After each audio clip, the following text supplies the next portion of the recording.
안녕하세요. 제가 지난번에 올렸던 영상에 생각보다 많은 분들이 관심 가져주시고 댓글도 많이 달아주셨는데 그중에서 제가 답변 드리지 못한 댓글들을 좀 취합해서 Q&A 영상을 찍어보면 어떨까 싶어서 이렇게 카메라를 켰습니다. 비단 지난 영상뿐만 아니라 제 브이로그에 올려주셨던 댓글들 중에서도 제가 답변 드리지 못했던 질문들까지 좀 포함해서 같이 답변 드리도록 하겠습니다. 나이와 MBTI를 알 수 있을까요? 일단 나이는 95년생이고요. MBTI는 ENFJ랑 INFJ가 왔다 갔다 합니다. 예전에 어떤 분께서 이제 저한테 MBTI를 물어보셔서 제가 E랑 I가 왔다 갔다 한다고 하니까 MBTI이신 분들은 특유의 눈빛이 있다고 하더라고요. 근데 저는 그 E의 눈빛을 가지고 있다고 하셨는데 그게 정확히 어떤 눈빛인지는 잘 모르겠지만 생각해보면 저는 낯을 그렇게 가리는 스타일도 아닌 것 같고 사람들 많은 데 가도 크게 막 기가 빨린다는 느낌이 없는 거 보니까 이가 맞는 것 같기도 하고 근데 혼자 있는 거 좋아하고 조용하고 차분한 편인 거 보면 또 아이 같기도 하고 저도 잘 모르겠습니다. 그리고 혈액형을 물어보신 분도 계셨는데 혈액형은 O형입니다. 키가 어떻게 되세요? 괜찮으시면 체지방률이랑 신체 스펙 알려주실 수 있나요? 저는 키는 182점 몇이고요. 182는 고정이고 뒤에 소수점이 왔다 갔다 하는 편입니다. 몸무게는 현재 기준으로 75입니다. 그리고 제가 지난 영상이 저의 과거 이야기를 하는 내용이었잖아요. 저는 직장 다닐 때까지만 해도 80kg가 넘었거든요. 네, 퇴사를 하고 좀 다이어트를 해서 그때랑 지금이랑 몸무게 차이가 꽤 나요. 그래서 영상 편집하면서 뭔가 과거의 제 모습을 마주하는 게 좀 부끄럽기도 하고 그리고 체지방률은 제가 안 재는 지 너무 오래돼서 잘 모르겠는데 헬스는 열심히 하고 있습니다.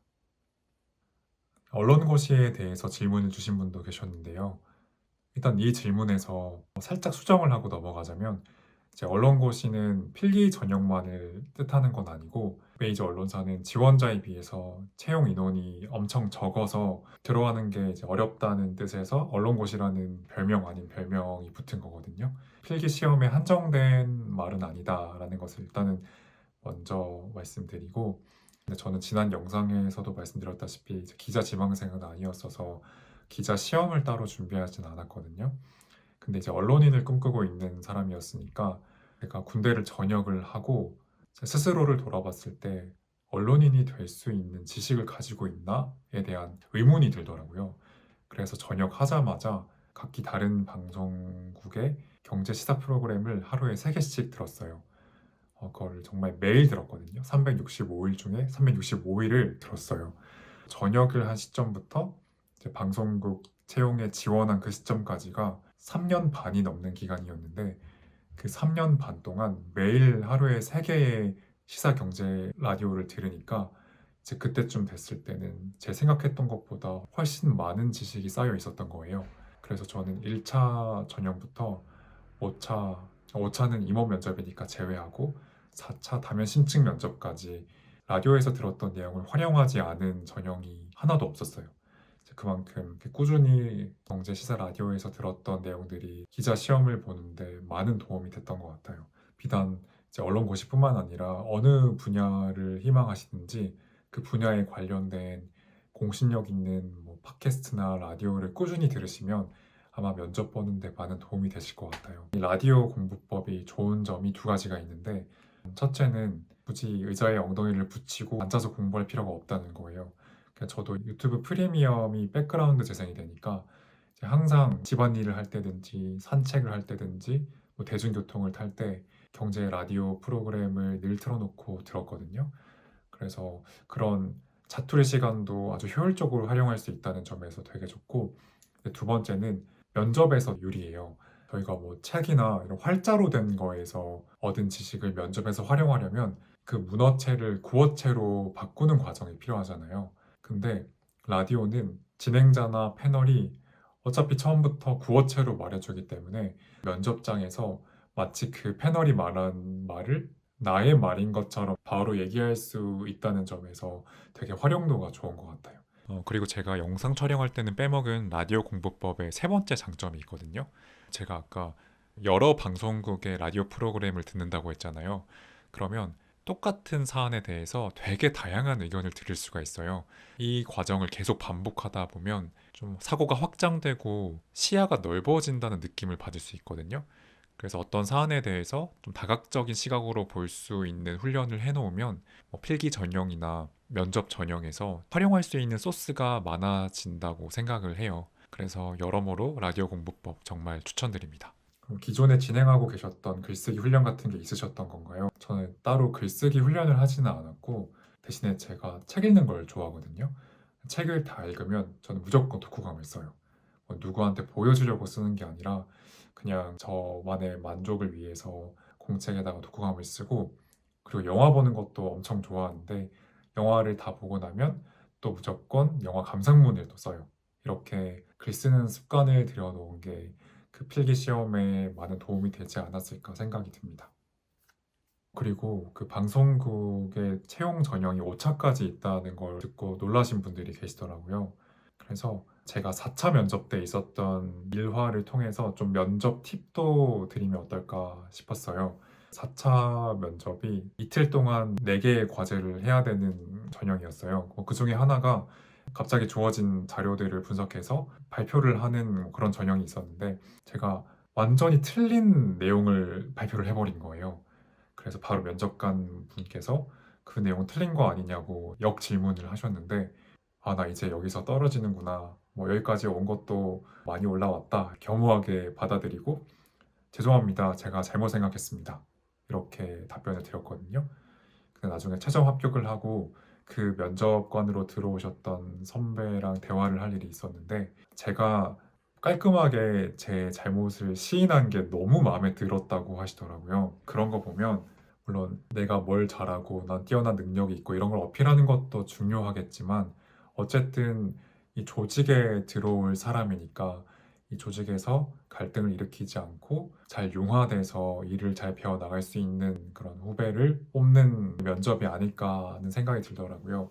그리고 신입에 지원을 하면서 내가 굉장히 이 분야에 전문성이 있다는 식으로 어필을 하면 뭔가 면접관의 입장에서는 검증 욕구가 생길 것 같아요. 면접관 분들은 그 분야에서 되게 실력이 있으신 분들이잖아요. 근데 이 나이도 어린 이 지원자가 굉장히 이 분야에 빠삭하다는 듯이 자신 있게 말하면 어디 한번 그러면 검증을 해보겠다 이런 마음이 들 것 같은 거예요. 그래서 오히려 신입 면접이라면 너무 내가 잘났어요 라는 느낌보다는 저는 같이 일하고 싶은 사람이고 조직에 잘 적응할 수 있는 사람이다 라는 분위기를 풍기는 것도 중요하지 않을까라는 생각이 들더라고요. 어느 항공사 붙으셨는지 여쭤봐도 될까요? 저는 에어프레미아 합격했었습니다. 저 대한항공도 지원했는데 1차 서류 전형이랑 영상 면접을 통과해서 이제 대면 면접을 앞두고 있었는데 그때 그 지주사에 최종 합격을 하는 바람에 면접에 가지는 않았었습니다. 또 아나운서 연습했던 게 면접 볼 때 도움이 됐을 것 같다는 의견을 주신 분도 계셨는데 저는 맞는 것 같아요. 아나운서를 한창 준비할 때는 쿠명 카메라를 두고 이제 스피치나 아나운싱 연습을 하는 걸 되게 많이 했거든요. 그러니까 저는 그 렌즈를 보는 거에 되게 익숙해져 있는 상태였어요. 근데 그 지주사 2차 면접이 화상으로 면접을 보는 거였거든요. 근데 저는 늘 렌즈를 보는 연습을 많이 했어서 자연스럽게 그 노트북 렌즈를 보면서 질문에 답변을 했거든요. 근데 나중에 입사를 하고 들어보니까 이제 다른 지원자들은 그 노트북 화면이 있으니까 시선을 어디에 둬야 되는지 이게 모르는 상태로 막 답변을 하는데 저는 또렷하게 렌즈를 보면서 얘기를 해서 그게 또 되게 안정감이 있어 보이고 좋았다고 말씀해 주시더라고요. 그래서 여러모로 아나운서 준비했던 게 도움이 됐던 것 같고, 사실 살아보면 정말 쓸데없는 경험이라는 게 없는 것 같아요. 네, 그래서 여러분들도 많은 경험을 해보시길 추천드립니다. 다음 질문은 취준 루틴 궁금합니다. 취준 중인데 루틴을 정해서 하는 게 나을지 자유롭게 하는 게 나을지 고민 중이에요. 일단 저는 루틴을 정하시는 걸 추천드립니다. 취준이라는 게 멘탈 싸움인데 멘탈을 지키기에는 규칙적인 생활이 도움이 된다고 생각을 하거든요. 늦잠 자고 불규칙하게 살면 스스로 자책을 하게 되고 자책을 하면 멘탈을 잡기가 힘들기 때문에 루틴을 정하시는 걸 추천드립니다. 근데 저 같은 경우에는 루틴을 정하진 않았었어요. 아침 9시까지 무조건 도서관에 가서 집중력이 완전히 바닥날 때까지 공부를 하고 오는 뭐 그 정도만 정해놨던 것 같아요. 사실 좀 몇 년 전이라서 정확히 기억은 나진 않습니다. 어, 쿠키를 앞에 두고 너무 안 먹는 것 같아서 한번 먹도록 하겠습니다.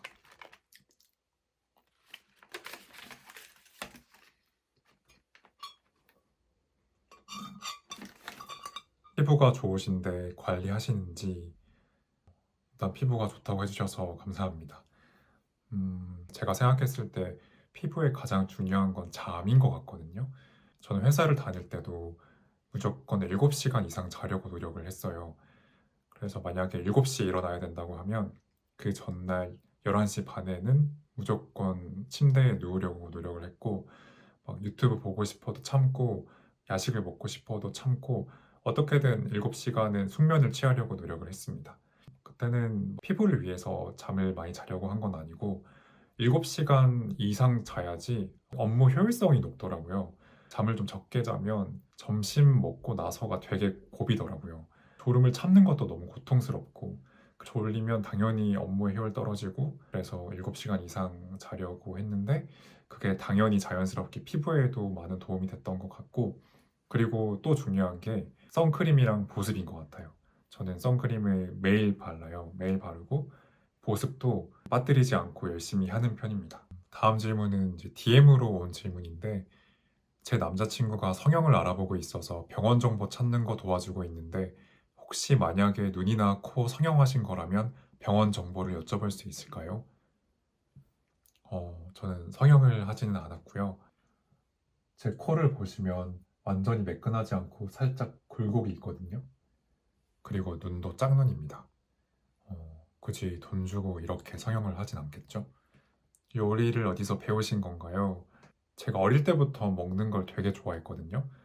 먹을 거에 대한 관심이 자연스럽게 요리에 대한 관심으로 이어진 것 같아요. 특히 대학을 서울로 오면서 자취를 하게 되고 요리를 할 기회가 많아져서 자연스럽게 요리 실력이 는 것 같아요. 근데 확실히 지금은 요리를 좀 잘하는 편인 것 같습니다. 제 브이로그에 요리하는 영상들 많이 올리니까 재밌게 봐주세요. 아, 그리고 최근에는 베이킹에도 빠져가지고 이번 크리스마스 전에 친구들 만나기로 했는데 제가 직접 크리스마스 케이크 만들어서 가기로 했습니다. 근데 제가 지난 영상의 제목이 뭐 인생이 망했다고 생각했다라는 말로 끝나기도 하고 제가 20대 때 막 방황하고 자책했던 그런 내용을 포함하고 있어서 제가 지금 그런 상태인 줄 알고 위로와 격려의 댓글을 달아주신 분들이 계셨어요. 너무 감사하지만 일단 제가 지금 20대가 아니고요. 영상 말미에도 나와 있듯이 저는 지금 취미 생활을 통해서 스트레스 관리도 되게 잘하고 제 목표를 향해서 열정적으로 즐겁게 살고 있습니다. 네, 이렇게 위로의 댓글 달아주신 거 보고 참 마음이 따뜻해지기는 했지만 지금 제가 그런 상황은 아니니까 걱정해 주실 필요는 없습니다. 그래도 너무 감사드려요. 이건 여담인데 제가 지난 영상에서 그 방송국 동기들의 초롱초롱한 눈빛을 부러워했다고 했잖아요. 저는 이제 방송국을 퇴사한 지 꽤 됐는데 아직까지 그 동기들이랑 주기적으로 보거든요. 그중에서 한 PD 동기가 제 지난 영상을 보고 넌 원래 눈망울이 초롱초롱해 라고 카톡을 보내줬어요. 짧은 카톡이었지만 좀 감동스러웠습니다. 이 영상을 그 동기가 볼지는 모르겠네요.